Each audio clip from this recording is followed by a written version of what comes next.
চাল কুমড়ো কাটতে কিন্তু খুব কষ্ট, এত হার্ড না এই চাল কুমড়ো।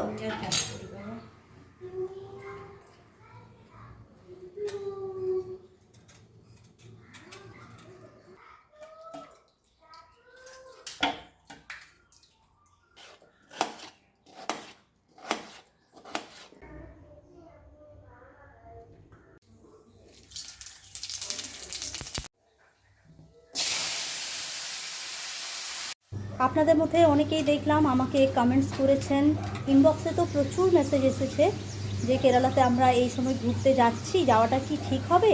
আসলে এই যে ভাইরাসটা, এটা কিন্তু মানুষ থেকে মানুষে ছড়াচ্ছে না, এটা হচ্ছে আপনার যে মিঠা জল, স্থির মিঠা জল, সেখান থেকে ছড়াচ্ছে। তো আপনারা বাইরে যে নদী বা পুকুর রয়েছে সেখানে আপনারা স্নান করবেন না বা সেই জল ব্যবহার করবেন না। আপনারা সবসময় চেষ্টা করুন মিনারেল জল ব্যবহার করার। আর এখানকার সরকার ব্যবস্থা নিয়েছে, বিভিন্ন হোটেলে ইভেন ঘরে ঘরে জলকে ক্লোরিনেশন করা হচ্ছে, ট্যাঙ্ক পরিষ্কারের নির্দেশনা দেওয়া হয়েছে। তো ভয়ের কিছু কারণ নেই, আপনারা সেফলি আসতে পারেন।